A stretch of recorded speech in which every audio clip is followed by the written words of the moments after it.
মানে মানুষের ক্যারেক্টারটা বোঝার জন্য। তো এক ব্যক্তি বলতেছে রাজায় এক ব্যক্তির চাকরি দিছে, যে আমার ব্যক্তি বলছে আমাকে চাকরি দেন। তো বলছে কেন, তোমার কি যোগ্যতা আছে? তো বলছে রাজামশাই আমার অনেক যোগ্যতা আছে। বলে কি? যে আমি দেখলে মানে মানে যার ব্যাপারে হোক তার ব্যাপারে আমি মন্তব্য করতে পারবো, তার আচরণ দেখি। ঠিক আছে, তো তারা ঘোড়ার আস্ত বলে চাকরি দিছে।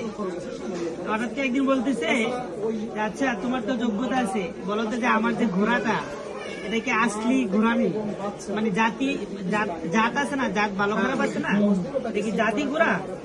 তো বলছে না রাজা মশাই এটা আসলি জাতি ঘোড়া না। বুঝলা কিভাবে?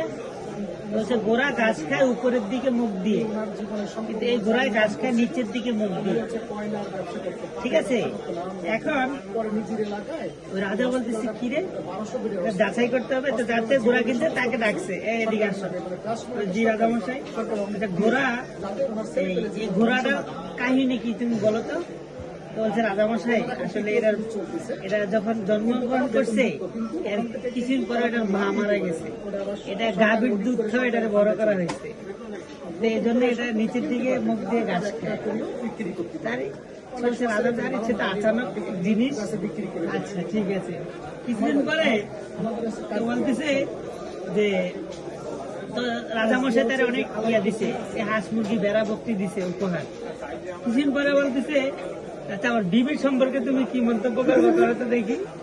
হ্যাঁ, তো বলছে রাজামশাই এই মানে মাফ করবেন বেয়াদবি হয়ে না, বলো কোনো অসুবিধা নেই। আপনার বিবিও তো আসল জাতের রাজার মেয়ে না, সে রাজার মেয়ে না। আরে কি বলো, আমি রাজার মেয়ে বিয়ে করছি।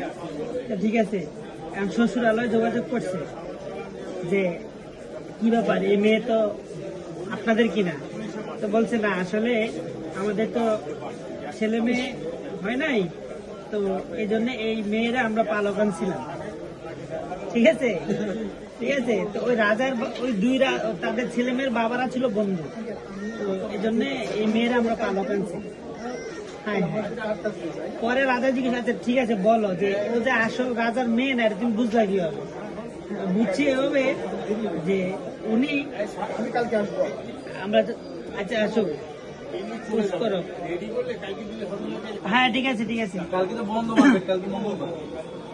কোনো বাহন কোথায় ছিলাম বলতেছে আমার রানী মানে রাজার যে ওয়াইফ সে আসল রাজার মেয়ে না। তুমি বুঝলা, তাহলে কিভাবে বুঝলা যে সে আসলে রাজার মেয়ে না? তো বলছে দেখেন